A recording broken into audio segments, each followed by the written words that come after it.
ഇന്നലത്തെ ആപ്പിളിൻ്റെ ഇവൻറ്റ് എനിക്ക് തോന്നുന്ന കുറച്ച് വർഷങ്ങൾ കൂടി ആപ്പിൾ കാര്യമായിട്ട്, അതായത് യൂസേഴ്സ് ആഗ്രഹിക്കുന്ന വളരെ കീ ആയിട്ടുള്ള കുറേ വർഷങ്ങളായിട്ട് നമ്മൾ ആപ്പിളിൽ നിന്ന് ഇത് വേണം അല്ലെങ്കിൽ എക്സ്പെക്റ്റ് ചെയ്യുന്ന കുറച്ച് റീസണബിൾ ആയിട്ടുള്ള കാര്യങ്ങൾ ഇൻട്രൊഡ്യൂസ് ചെയ്തിട്ടുള്ള, അതും എൻറ്റയർ ലൈനപ്പിൽ ആപ്പിൾ ഇൻട്രൊഡ്യൂസ് ചെയ്തിട്ടുള്ള ഒരു ഇവൻ്റായിട്ടാണ് എനിക്ക് ഫീൽ ചെയ്തത്. കാരണം വളരെ ബേസിക് ആയിട്ട് ആപ്പിളിന് വർഷങ്ങൾക്ക് മുന്നേ 1, 2, 3 വർഷങ്ങൾക്ക് മുന്നേ ഒക്കെ കൊടുക്കാൻ പറ്റുന്ന കുറേ കാര്യങ്ങൾ താമസിച്ചിട്ടാണെങ്കിലും ആപ്പിൾ ഈ വർഷം നല്ല രീതിയിൽ ഇംപ്ലിമെൻറ്റ് ചെയ്തിട്ടുണ്ട്, പ്രത്യേകിച്ച് ബാറ്ററി ആൻഡ് ഫാസ്റ്റ് ചാർജിങ്ങിൻ്റെ കാര്യത്തിലേക്ക്.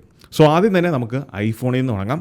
ഐഫോണിൻ്റെ 17 ലൈനപ്പ് ആപ്പിൾ ആദ്യമേ ഇൻട്രൊഡ്യൂസ് ചെയ്ത എയർപോഡ്സ് ആയിരുന്നു, അതിനുശേഷം ആപ്പിൾ വാച്ചാണ്, ദെൻ അതിനുശേഷമാണ് ഐഫോൺ ലൈനപ്പ് ഇൻട്രൊഡ്യൂസ് ചെയ്തത്. 17 എന്ന് പറയുന്ന ബേസ് മോഡൽ മാത്രം മതി ഈ ഒരു ലൈനപ്പിലെ നമുക്ക് ജഡ്ജ് ചെയ്യാൻ. കാരണം 17 പ്രോ മോഡൽസ് കൊണ്ടുവന്നിട്ടുള്ള ഓൾമോസ്റ്റ് എല്ലാ കാര്യങ്ങളും ഹാർഡ്വെയർ വൈസ് ഉള്ള കുറച്ച് കാര്യങ്ങളെല്ലാം തന്നെ 17ൻ്റെ ബേസ് മോഡലും ആപ്പിൾ ഈ പ്രാവശ്യം ഇൻട്രൊഡ്യൂസ് ചെയ്തിട്ടുണ്ട്. 4 മോഡൽസിലും കോമൺ ആയിട്ട് ആപ്പിൾ കൊണ്ടുവന്നിരിക്കുന്ന കാര്യങ്ങളെപ്പറ്റി ആദ്യം സംസാരിക്കാം. ഒന്ന്, ഫാസ്റ്റ് ചാർജിങ്. സോ 40 വാട്ട്സിൻ്റെ ഫാസ്റ്റ് ചാർജിങ് ആണ് ആപ്പിൾ കൊണ്ടുവന്നിരിക്കുന്നത്. പക്ഷേ അതിനകത്തൊരു ചെറിയ കൺഫ്യൂഷൻ എന്താണെന്ന് വെച്ചാൽ, ഇന്നലെ ആപ്പിൾ ഈ പ്രോഡക്റ്റുകൾ അനൗൺസ് ചെയ്തതിനോടൊപ്പം തന്നെ കുറച്ച് ആക്സസറീസും അനൗൺസ് ചെയ്തിട്ടുണ്ട്. അതിനെപ്പറ്റി അധികം ആളുകൾ ശ്രദ്ധിച്ചിട്ടില്ല. അതിലൊന്നാണ് ഡൈനാമിക്കലി അഡാപ്റ്റ് ചെയ്യുന്ന ഒരു ചാർജർ. ആപ്പിൾ ആദ്യമായിട്ട് ഇൻട്രൊഡ്യൂസ് ചെയ്തിരിക്കുന്ന 40 വാട്ട്സിൻ്റെ ഡൈനാമിക്കലി അഡാപ്റ്റ് ചെയ്യുന്ന ചാർജർ. ഇത് മാർക്കറ്റ് ചെയ്തിരിക്കുന്ന 40 വാട്ട്സ് ആയിട്ടാണ്. പക്ഷേ ഇതിൽ കൃത്യമായിട്ട് മെൻഷൻ ചെയ്തിട്ടുണ്ട് അപ് ടു 60 വാട്ട്സ് വരെ ഇത് പുഷ് ചെയ്യും എന്നുള്ളത്. അതായത് നമുക്ക് ഡിവൈസ് ചാർജ് ചെയ്യാൻ വെച്ച് കഴിഞ്ഞാൽ ഡിവൈസിന് പെട്ടെന്നൊന്ന് ബൂസ്റ്റപ്പ് ചെയ്യണം, പെട്ടെന്നൊന്ന് ചാർജ് ചെയ്യണം എന്നുണ്ടെങ്കിൽ ഓട്ടോമാറ്റിക്കലി ഡൈനാമിക്കലി ഈ 40 വാട്ട്സിൻ്റെ ഔട്ട്പുട്ട് തരുന്ന അഡാപ്റ്റർ ഡൈനാമിക്കലി 60 വാട്ട്സിലേക്ക് സ്വിച്ച് ചെയ്യും. ഫാസ്റ്റ് ചാർജിങ് ചെയ്തതിന് ശേഷം ഓട്ടോമാറ്റിക്കലി ഇതിൻ്റെ ഡിഫോൾട്ട് മോഡായിട്ടുള്ള 40 വാട്ട്സിലേക്ക് സ്വിച്ച് ചെയ്യുകയും ചെയ്യുന്ന ഒരു കിടിലൻ അഡാപ്റ്ററാണ് ആപ്പിൾ ഇന്നലെ ഇൻട്രൊഡ്യൂസ് ചെയ്തിരുന്നത്. എനിക്ക് തോന്നുന്നത് വേറെ ബ്രാൻഡുകളിൽ ഞാൻ ഇങ്ങനത്തെ ഒരു ഡൈനാമിക്കലി ചാർജിങ് ഔട്ട്പുട്ട് അഡാപ്റ്റ് ചെയ്യുന്ന അഡാപ്റ്റേഴ്സ് കണ്ടിട്ടില്ല. So for the first time apple introduce ചെയ്തിരിക്കുന്ന വളരെ ഇന്നോവേറ്റീവ് ആയിട്ടുള്ള ഒരു അടിപൊളി ചാർജറാണ് ഈ ഒരു 40 വാട്ട്സിൻ്റെ ഡൈനാമിക്കലി അഡാപ്റ്റ് ചെയ്യുന്ന അഡാപ്റ്റർ. എന്തായാലും ഇത് വളരെ ഇന്നോവേറ്റീവ് ആണ്. ഇനി ബാറ്ററി കപ്പാസിറ്റിയിലേക്ക് വരുമ്പോൾ, ഫുൾ ചാർജിൽ നിൽക്കുമ്പം ഐഫോൺ 16ൻ്റെ ബാറ്ററി കപ്പാസിറ്റി എന്ന് പറയുന്നത് 22 ഹവേഴ്സാണ്, 22 മണിക്കൂറാണ്. എന്നാൽ 17 ഇതേ സമയം 30 ഹവേഴ്സാണ് ഇതിൻ്റെ വീഡിയോ പ്ലേബാക്ക് എന്ന് പറയുന്നത്. അപ്പോൾ 8 മണിക്കൂറിൻ്റെ ഡിഫറൻസ് ആണ് വന്നിരിക്കുന്നത്. 8 മണിക്കൂർ, അത് 1-2 മണിക്കൂറല്ല, 8 മണിക്കൂർ. സോ അത്രയും വലിയ ബാറ്ററിയാണ് ഇപ്പം ഐഫോൺ 17 കൊടുത്തിരിക്കുന്നത്. So larger battery all across the platform. 17 pro ആയാലും 17 എയർ ആണെങ്കിൽ പോലും അതിൽ ഹൈ ഡെൻസിറ്റി ബാറ്ററിയാണ് ആപ്പിൾ കൊടുത്തിരിക്കുന്നത്. അതായത് ഇപ്പം നിലവിൽ ഐഫോൺ 16 പ്രോ ഈ യൂസ് ചെയ്യുന്ന ഐഫോൺ 16 പ്രോയിൽ കിട്ടുന്ന അതേ ബാറ്ററി കപ്പാസിറ്റി നമുക്ക് ഐഫോൺ എയറിൽ കിട്ടും എന്നാണ് ആപ്പിൾ ക്ലെയിം ചെയ്തേക്കുന്നത്. ഇതിന് ഹാർഡ്വെയർ വൈസ് വരുമ്പോൾ ഐഫോൺ 17 ബേസ് മോഡലിൽ കൊടുത്തിരിക്കുന്ന ആപ്പിൾ A19 ചിപ്പാണ്. എന്നാൽ ബാക്കി 3 മോഡൽസിലും ഐഫോൺ എയറിലും ഐഫോൺ പ്രോ മോഡൽസിലും A19 പ്രോ ചിപ്പാണ്. അതിൽ ചെറിയൊരു വ്യത്യാസമുള്ളത് എയറും പ്രോയും തമ്മിൽ GPU കോറുകളുടെ കാര്യത്തിലാണ്.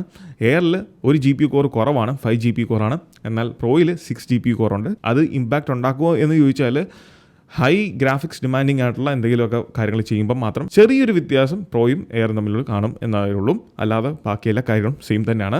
കഴിഞ്ഞ 2 വർഷത്തെ മോഡൽസ് ഐഫോൺ 17 സീരീസ് 16 സീരീസിലാണ് ആപ്പിൾ ഇൻ്റലിജൻസ് സപ്പോർട്ട് ചെയ്യുന്നത്. ആ മോഡൽസിലൊന്നും ഇല്ലാത്തൊരു അഡ്വാൻറ്റേജ് ഈ വർഷത്തെ 4 മോഡൽസിലുണ്ട്. അതാണ് ഈ ഒരു ആപ്പിൾ ഇൻ്റലിജൻസ് അല്ലെങ്കിൽ AI പരമായിട്ടുള്ള എല്ലാ പ്രോസസ്സിങ്ങും ഫങ്ഷൻ ചെയ്യാൻ വേണ്ടി ഡെഡിക്കേറ്റഡ് ആയിട്ടുള്ളൊരു ന്യൂറൽ ആക്സലറേറ്റർ ഈ പറഞ്ഞ ചിപ്പിൽ A19 സീരീസിലുള്ള 2 മോഡൽസിലും കൊടുത്തിട്ടുണ്ട്. ഇനി ബേസ് മോഡൽ 17ൻ്റെ പ്രത്യേകത എന്താണെന്ന് വെച്ചാൽ 120 Hz റീഫ്രഷ് റേറ്റ്, അത് ഡൈനാമിക്കലി അഡ്ജസ്റ്റ് ചെയ്യുന്ന 120 Hz പ്രോ മോഷൻ ഡിസ്പ്ലേ തന്നെയാണ് ഇതിലും കൊടുത്തിരിക്കുന്നത്. അതോടൊപ്പം തന്നെ 7 ലെയർ ആൻറ്റി റിഫ്ലക്റ്റീവ് കോട്ടിങ്ങും ആപ്പിൾ ഫ്രണ്ട് ഡിസ്പ്ലേയിൽ കൊടുത്തിട്ടുണ്ട്. അത് ഓൾ അക്രോസ് ദ പ്ലാറ്റ്ഫോം അതുപോലെ തന്നെയാണ്. ഒപ്പം 4 മോഡൽസിൻ്റെ ഫ്രണ്ട് ഗ്ലാസ് എന്ന് പറയുന്നത് സെറാമിക് ഷീൽഡ് 2 ആണ്. അതോടൊപ്പം ഇതിൽ 3 മോഡൽസിന് ഐഫോൺ എയർ, ഐഫോൺ പ്രോ സീരീസിൽ ഇതിൽ രണ്ടിൻ്റെയും ബാക്ക് പാനൽ യൂസ് ചെയ്തേക്കുന്നത് സെറാമിക് ഷീൽഡാണ്. ഇപ്പം എൻ്റെ കയ്യിലിരിക്കുന്ന 16 പ്രോയേക്കാൾ ബ്രൈറ്റർ ആയിട്ടുള്ള ഡിസ്പ്ലേ ആണ് ഈ വർഷത്തെ 4 മോഡൽസിലും കൊടുത്തിരിക്കുന്നത്. അതായത് 3000 നിറ്റ്സിൻ്റെ ബ്രൈറ്റ്നസ് ഉള്ള പീക്ക് ബ്രൈറ്റ്നസ് ഉള്ള ഡിസ്പ്ലേസ് ആണ് ഇതിൽ യൂസ് ചെയ്തിരിക്കുന്നത്. സോ അതുകൊണ്ട് നല്ല രീതിയിലുള്ള ഒരു വെട്ടം നമുക്ക് വെളിയിൽ ഔട്ട്ഡോർ യൂസിൽ ലഭിക്കുന്നതാണ്. ഇനി ക്യാമറയുടെ കാര്യത്തിലേക്ക് വരുമ്പോൾ, ഇതിൻ്റെ ബാക്ക് ഫേസിങ് ക്യാമറ എന്ന് പറയുന്നത് 48 മെഗാ പിക്സലിൻ്റെ ഫ്യൂഷൻ ക്യാമറ സിസ്റ്റമാണ് യൂസ് ചെയ്തേക്കുന്നത്. അതായത് ഇപ്പോൾ ഉള്ള പോലത്തെ തന്നെ സെയിം ക്യാമറ കാര്യങ്ങളൊക്കെ തന്നെയാണ്. പക്ഷേ അതിൻ്റെ ആ ഒരു 2x ടെലിഫോട്ടോ പോലത്തെ ആ ഒരു ഫങ്ഷനാലിറ്റിയൊക്കെ അല്ലെങ്കിൽ ആ ഫീച്ചേഴ്സൊക്കെ കുറച്ചും കൂടെ ബെറ്റർ ആക്കിയിട്ടുണ്ട്. ഇമേജ് പ്രോസസ്സിംഗ് പൈപ്പ് ലൈനൊക്കെ കുറച്ചും കൂടെ ബെറ്റർ ആക്കിയിട്ടുണ്ട്. സോ അതിൻ്റെ ഔട്ട്പുട്ടിലൊക്കെ കുറച്ച് കാര്യമായിട്ടുള്ള ചേഞ്ചസ് നമുക്ക് പ്രതീക്ഷിക്കാൻ സാധിക്കും. എന്നാൽ ഫ്രണ്ട് ഫേസിംഗ് ക്യാമറ, എല്ലാ മോഡൽസിൻ്റെയും ഫ്രണ്ട് ഫേസിംഗ് ക്യാമറ, അതിലാണ് വ്യത്യാസം വന്നിരിക്കുന്നത്. പക്ഷേ നമ്മൾ എക്സ്പെക്ട് ചെയ്ത 24 മെഗാ പിക്സലിൻ്റെ ക്യാമറ സെൻസർ അല്ല, അതിന് പകരം 18 മെഗാ പിക്സൽ 18 മെഗാ പിക്സൽ സെൻസറാണ്. പക്ഷേ ഈ സെൻസറിൻ്റെ ഒരു പ്രത്യേകത, ഇതൊരു സ്ക്വയർ സെൻസറാണ്. ഈ ഒരു സ്ക്വയർ സെൻസറിൻ്റെ അഡ്വാൻറ്റേജ് എന്താണെന്ന് വെച്ചാൽ നമ്മൾക്ക് ഇനി മുതൽ സെൽഫീസ് ഒന്നും തന്നെ 4 മോഡൽസിലും സെൽഫീസ് ഒന്നും തന്നെ നമ്മളിങ്ങനെ ഗ്രൂപ്പ് സെൽഫി എടുക്കുമ്പോൾ ഇങ്ങനെ ലാൻഡ്സ്കേപ്പിൽ നമ്മളിങ്ങനെ ഫോൺ പിടിച്ചെടുക്കേണ്ട ആവശ്യമില്ല. ഇത് ഓട്ടോമാറ്റിക്കലി ഈ സെൻസറിൻ്റെ അല്ലെങ്കിൽ ആ ഒരു സെൻസർ സ്ക്വയർ ആയതുകൊണ്ട് തന്നെ ഓട്ടോമാറ്റിക്കലി അതിൻ്റെ ഇമേജ് റൊട്ടേറ്റ് ആയിക്കോളും. അതുകൊണ്ട് നമ്മൾ ഫോൺ ഹോൾഡ് ചെയ്യുന്നത് ഈ ഒരു വെർട്ടിക്കൽ മോഡിലാണ്, അതായത് പോർട്രേറ്റ് മോഡിലാണെങ്കിൽ പോലും നമുക്ക് ലാൻഡ്സ്കേപ്പ് ഫോട്ടോഗ്രാഫി സാധ്യമാണ്. ഇതിനോടൊപ്പം ബേസ് മോഡലിൻ്റെ ഏറ്റവും വലിയ അഡ്വാൻറ്റേജ് എന്ന് പറയുന്നത് ഇതിൻ്റെ ബേസ് മോഡൽ സ്റ്റാർട്ട് ചെയ്യുന്ന പ്രൈസാണ്. ഇപ്പം സ്റ്റാർട്ട് ചെയ്യുന്നത് പഴയ പ്രൈസിൽ തന്നെയാണ്. വിത്ത് 128 GB അല്ല 256 ആണ് ഇതിൻ്റെ ബേസ് സ്റ്റാർട്ടിംഗ് സ്റ്റോറേജ് എന്ന് പറയുന്നത്. സോ 256 GB ഇപ്പം നമ്മളുടെ 17 ബേസ് മോഡൽ സ്റ്റാർട്ട് ചെയ്യുന്നത്, അതും സെയിം ഓൾഡ് പ്രൈസിന് തന്നെ. സോ ഒരു പ്രോ ഡിവൈസിൽ എക്സ്പീരിയൻസ് ചെയ്യുന്ന ഓൾമോസ്റ്റ് എല്ലാ കാര്യങ്ങളും നമുക്ക് ഈ ഒരു ബേസ് മോഡലിലും യൂസ് ചെയ്യാം അല്ലെങ്കിൽ എക്സ്പീരിയൻസ് ചെയ്യാൻ സാധിക്കുന്നതാണ്. ഇനി എയർ മോഡലിലേക്ക് വരുമ്പോൾ iPhone air the very thinnest iPhone ever എന്ന് വേണമെങ്കിൽ പറയാം. സോ 5.6 mm ആണ് ഇതിൻ്റെ തിക്നെസ് എന്ന് പറയുന്നത്. ഐഫോൺ 17 എന്തൊക്കെ ഫീച്ചേഴ്സ് ഉണ്ടോ അതെല്ലാം തന്നെ എയറിലും വന്നിട്ടുണ്ട്. ഇത് ഒരു മിഡ് പ്രീമിയം സെഗ്മെൻറ്റ് എന്നുള്ള രീതിയിലാണ് ഈ ഡിവൈസിനെ ഇൻട്രൊഡ്യൂസ് ചെയ്യുന്നത്. കാരണം ഇതൊരു ബേസ് മോഡലും അല്ല, ഇതൊരു ഹൈ എൻഡ് പ്രോ ഡിവൈസും അല്ല, അതിന് ഇടയിൽ വരുന്നൊരു സംഭവമാണ്. കാരണം അതിൻ്റെ ലുക്കും ഫീലും ഒക്കെ അതുപോലെയാണ്. കാരണം ഒന്നാമത് ഇത് തിന്നാണ്, രണ്ട് ഇതിൽ ഉപയോഗിച്ചിരിക്കുന്നത് ടൈറ്റേനിയമാണ്. കാരണം ചെറിയ ഡിവൈസ് ആയതുകൊണ്ട് തന്നെ ടൈറ്റേനിയത്തിൻ്റെ ആ ഒരു സ്ട്രെങ്തും കിട്ടും.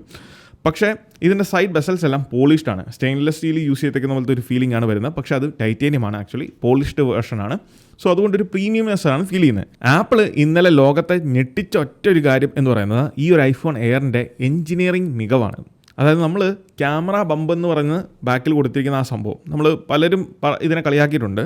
ആ ക്യാമറ ബമ്പ് എന്ന് പറയുന്ന ആ ഒരൊറ്റ സ്പേസിൽ, നിങ്ങൾ ഈ ഒരു ഇമേജിൽ കാണുന്ന ആ ഒരൊറ്റ സ്പേസിനകത്താണ് ആപ്പിൾ ഈ front facing camera, back facing camera, അതോടൊപ്പം തന്നെ ഇതിൻ്റെ ലോജിക് ബോർഡും ഇതിൻ്റെ പ്രോസസ്സറും എല്ലാം കൊടുത്തിരിക്കുന്നത്. ആ ഒരൊറ്റ കാര്യം മതി ഈ ഫോൺ എന്താണെന്ന് നമുക്ക് മനസ്സിലാവും. അല്ലെങ്കിൽ ആപ്പിളിൻ്റെ ഹാർഡ്വെയർ എഞ്ചിനീയറിങ്ങിൻ്റെ ആ മികവ് എന്താണ്, ആ ബ്യൂട്ടി ഓഫ് ഡിസൈനിങ് അല്ലെങ്കിൽ ബ്യൂട്ടി ഓഫ് എഞ്ചിനീയറിംഗ് എന്ന് പറയുന്നത് അവിടെയാണ്. ആ ഒരൊറ്റ കാര്യത്തിൽ ആപ്പിൾ തകർത്തു, ഒന്നും പറയാനില്ല. ഇത്രയും വെൽ പാക്ഡ് ആയിട്ടുള്ള ഡിസൈൻ വേറെ ഒരു ബ്രാൻഡിനും പ്രൊവൈഡ് ചെയ്യാനില്ല. സോ ഈ ഫോണിൻ്റെ ജീവനാഡി എന്ന് പറയുന്നത് ആ ക്യാമറ ബമ്പാണ്. ബാക്കി റെസ്റ്റ് ഓഫ് ദ ബോഡി എന്ന് പറയുന്നത് ഹൈ ഡെൻസിറ്റി ബാറ്ററിയും ബാക്കിയുള്ള കാര്യങ്ങളൊക്കെയാണ് കൊടുത്തിരിക്കുന്നത്. ഐഫോൺ എയർ എന്ന് പറയുന്നത് എല്ലാ ആളുകൾക്കും പറ്റുന്നൊരു ഡിവൈസ് അല്ല. നമ്മൾ ശ്രദ്ധിച്ച് കേൾക്കേണ്ടത്, നിങ്ങൾ ഫോട്ടോഗ്രാഫി വീഡിയോയ്ക്കൊന്നും വലിയ പ്രാധാന്യമൊന്നും കൊടുക്കുന്നില്ല. നിങ്ങൾ പ്രത്യേകിച്ച് ബിസിനസ്സുകാർക്കൊക്കെ ആണെങ്കിൽ വളരെ പ്രയോജനപ്പെടും. നിങ്ങൾക്ക് ഫോണിൽ പോക്കറ്റിൽ ക്യാരി ചെയ്യാനൊക്കെ വളരെ എളുപ്പമാണ്, സ്ലിമ്മാണ്, ഒരു പ്രീമിയം റിച്ച് ലുക്കൊക്കെ ഉണ്ട്. സോ വളരെ ലൈറ്റ് വെയ്റ്റ് ഫോൺ വേണം, എന്നാൽ iOSൻ്റെ എല്ലാ പരിപാടികളും എക്സ്പീരിയൻസ് ചെയ്യണം എന്നുണ്ടെങ്കിൽ തീർച്ചയായിട്ടും കണ്ണും പൂട്ടിയെടുക്കാൻ പറ്റുന്ന ഒരു ഫോണാണ്. കാരണം ഇതിൽ നിങ്ങൾക്ക് വേണ്ടതായിട്ടുള്ള എല്ലാം ഉണ്ട്. ഇനി ഐഫോൺ 17 പ്രോയിനെ പറ്റി പറയുമ്പം ഒറ്റ ഡിവൈസിനെ പറ്റി പറഞ്ഞാൽ മതി. കാരണം അതിൻ്റെ ഡിക്റ്റോ കോപ്പി തന്നെയാണ് 17 Pro Max. യാതൊരു വ്യത്യാസവും ആപ്പിൾ അതിൽ വന്നിട്ടില്ല. 6.9 ഇഞ്ചാണ് ഡിസ്പ്ലേ. അതോടൊപ്പം അതിനനുസരിച്ചുള്ള വലിയൊരു ബാറ്ററി ഐഫോൺ 17 Pro Maxന് കിട്ടുന്നു. ബാക്കി ഈ പറയുന്ന കാര്യങ്ങളെല്ലാം സെയിം തന്നെയാണ്. ഒന്നാമത്തെ കാര്യം 3 കളേഴ്സ് മാത്രമേ ഉള്ളൂ. നമുക്ക് cosmic orange, deep blue and സിൽവറോ വൈറ്റോ, ഈ 3 കളേഴ്സ് മാത്രമേ ഉള്ളൂ. ആദ്യമായിട്ടാണ് ഒരു ബ്ലാക്ക് എന്ന് പറയുന്ന കളറേ ഓപ്ഷനെ ഇല്ലാത്തത്. 2 യൂണി ബോഡി അലുമിനിയം സ്ട്രക്ചറാണ്. അതായത് ഒരൊറ്റ സിംഗിൾ ഫ്രെയിമിൽ അല്ലെങ്കിൽ പീസ് ഓഫ് അലുമിനിയത്തിൽ നിന്ന് നിർമ്മിച്ചെടുത്തേക്കുന്നതാണ്. യാതൊരു വെൽഡിങ്ങും ഇല്ല, പേസ്റ്റിങ്ങും ഇല്ല. സിംഗിൾ യൂണി ബോഡി സ്ട്രക്ചറിൽ നിന്നാണ് ഈ ഒരു പ്രോ മോഡൽസ് നിർമ്മിച്ചേക്കുന്നത്. അതിൻ്റെ അഡ്വാൻറ്റേജ് എവിടെയാണെന്ന് വെച്ചാൽ ലാർജർ ബാറ്ററി കൊടുക്കാൻ സാധിച്ചു. കാരണം നിരവധി സ്പേസ് ആപ്പിളിന് കണ്ടെത്താൻ സാധിച്ചിട്ടുണ്ട്. ഒന്നാമത്തെ കാര്യം, എയറിൽ ഈ പറഞ്ഞ മദർ ബോർഡൊക്കെ ഡിസൈൻ ചെയ്ത ആ ഒരു ഡിസൈനിങ് എക്സ്പീരിയൻസ് ഉള്ളതുകൊണ്ട് തന്നെ നല്ല രീതിയിലുള്ള സ്പേസ് യൂട്ടിലൈസ് ചെയ്യാൻ ഈ ഒരു പ്രോ മോഡൽസിൽ സാധിച്ചിട്ടുണ്ട്. സോ അത് ഒരു അഡ്വാൻറ്റേജ് ആണ്. 3 വേപ്പർ ചേംബർ കൂളിംഗ് സിസ്റ്റമാണ്.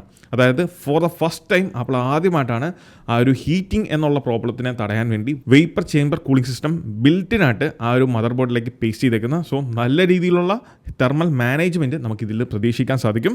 എയർ വെച്ച് കമ്പയർ ചെയ്യുമ്പം ഒരൊറ്റ സിംഗിൾ GPU കോർ കൂടുതലാണ്. 6 കോർ CPU, 6 കോർ GPU. ബാക്കി ഓൾമോസ്റ്റ് എല്ലാ കാര്യങ്ങളും സെയിം ആണ്. റാം കപ്പാസിറ്റി വരുന്നത് 12 GB തന്നെ ആയിരിക്കും അങ്ങനെയാണെന്നുണ്ടെങ്കിൽ. അതോടൊപ്പം ബേസ് മോഡൽ ഇപ്പോൾ സ്റ്റാർട്ട് ചെയ്യുന്നത് 256-ലാണ്, 128-ലല്ല. അത് നല്ലൊരു അഡ്വാൻറ്റേജ് തന്നെയാണ്. ഐഫോൺ 17 കാര്യത്തിൽ എന്തൊക്കെയാണോ ഞാൻ ഡിസ്പ്ലേനെ പറ്റി പറഞ്ഞത് അതെല്ലാം തന്നെ ഇവിടെയുണ്ട്. അതായത് 7 layer ceramic anti reflective coating, ceramic shield 2. പിന്നീട് ക്യാമറയെ പറ്റി പറയുമ്പോൾ ബാക്കിലെ 3 സെൻസേഴ്സും 48 മെഗാപിക്സലിൻ്റെ സെൻസേഴ്സാണ് യൂസ് ചെയ്തിരിക്കുന്നത്. ഇതൊരു ഫ്യൂഷൻ സിസ്റ്റമാണ്. മൊത്തത്തിൽ സിങ്ക്രണൈസ്ഡ് ആയിട്ട് വർക്ക് ചെയ്യുന്ന ഫ്യൂഷൻ സിസ്റ്റമാണ് ആപ്പിൾ ഇതിൽ ഇൻട്രൊഡ്യൂസ് ചെയ്തിരിക്കുന്നത്. കഴിഞ്ഞ വർഷത്തെ ടെലിഫോട്ടോനേക്കാളും 56% ലാർജർ ആയിട്ടുള്ളൊരു സെൻസറാണ് ഇതിൽ കൊടുത്തിരിക്കുന്നത്. സോ അത് വലിയൊരു ഇമ്പ്രൂവ്മെൻറ്റ്സ് തന്നെയാണ്. കാരണം സ്ക്വയർഡ് ആയിട്ടുള്ള വലിയ സെൻസറാണ്. അതുകൊണ്ട് തന്നെ നമുക്ക് up to 8x 8x optical zoom നമുക്ക് ഇതിൽ ലഭിക്കുന്നുണ്ട്. ഇതിൽ 8x എന്ന് പറയുന്നത് ഒപ്റ്റിക്കൽ സൂം അല്ല, ഒപ്റ്റിക്കൽ ക്വാളിറ്റി പ്രൊവൈഡ് ചെയ്യുന്ന ഡിജിറ്റൽ സൂമാണ്.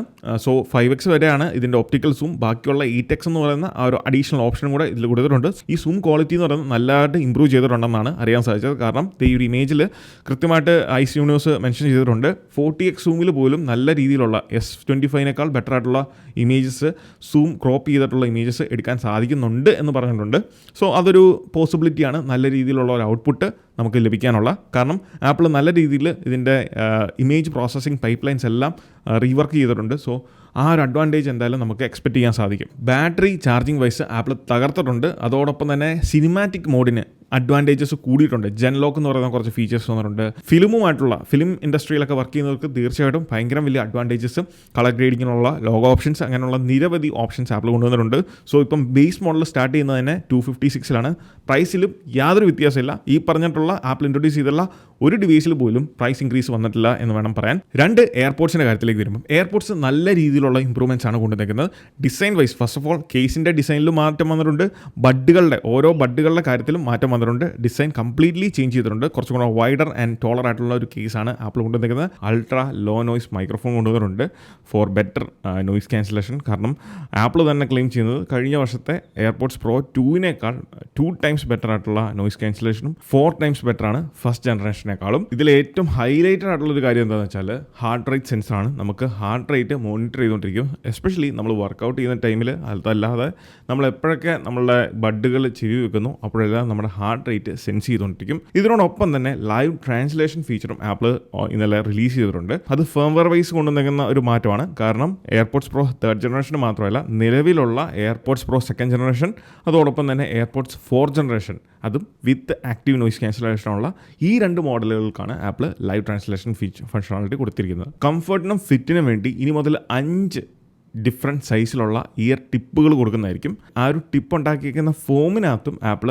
വ്യത്യാസങ്ങൾ കൊണ്ടുവന്നിട്ടുണ്ട്. പുതിയ മെറ്റീരിയൽ ഉപയോഗിച്ചിട്ടാണ് കുറച്ചും കൂടെ കംഫിയായിട്ട് നമ്മുടെ ചെവിയിൽ ആ ഒരു ഇയർ ഗ്യാപ്പ് സീൽ ചെയ്തിരിക്കുന്ന രീതിയിലുള്ള ബെറ്റർ ഡിസൈനാണ് ആപ്പിൾ ഇതിൽ കൊണ്ടുവന്നിരിക്കുന്നത്. ഈ വർഷം റിലീസ് ചെയ്തിട്ടുള്ള പ്രോഡക്റ്റുകളെല്ലാം കോമൺ ആയിട്ട് കാണാൻ സാധിച്ചൊരു കാര്യം, ഒന്നെങ്കിൽ ഫാസ്റ്റ് ചാർജിങ് കൊടുത്തിട്ടുണ്ട്, അല്ലെങ്കിൽ ബെറ്റർ ബാറ്ററി ലൈഫ് കൊടുത്തിട്ടുണ്ട്. സോ ഇത് രണ്ടും ഇതിനും കൊടുത്തിട്ടുണ്ട്. And last but not least Apple വാച്ചിൻ്റെ കാര്യത്തിലേക്ക് വരുമ്പം ആപ്പിൾ പുതിയ 3 സീരീസ് ആപ്പിൾ വാച്ചുകളാണ് കൊണ്ടുവന്നിരിക്കുന്നത്. അതായത് apple watch SE 3rd generation, apple watch ultra 3, അതോടൊപ്പം സീരീസ് 11. ഈ 3 മോഡൽസിനും കോമൺ ആയിട്ട് കുറച്ച് കാര്യങ്ങളുണ്ട്. അതാദ്യം ഞാൻ പറയാം. പ്രത്യേകിച്ച് SE എനിക്ക് തോന്നുന്ന കമ്പാരിറ്റീവ്ലി കഴിഞ്ഞ കുറേ വർഷങ്ങളായിട്ടുള്ള first generation 2nd generation SE വെച്ച് കമ്പയർ ചെയ്യുമ്പം ബെറ്ററാണ്. അതായത് കൊടുക്കുന്ന പ്രൈസിന് വെർത്തായിട്ടുള്ള ഒരു മോഡലായിട്ട് എനിക്കിപ്പം തോന്നുന്നുണ്ട്. കാരണം 25,900 സ്റ്റാർട്ട് ചെയ്യുന്നത്.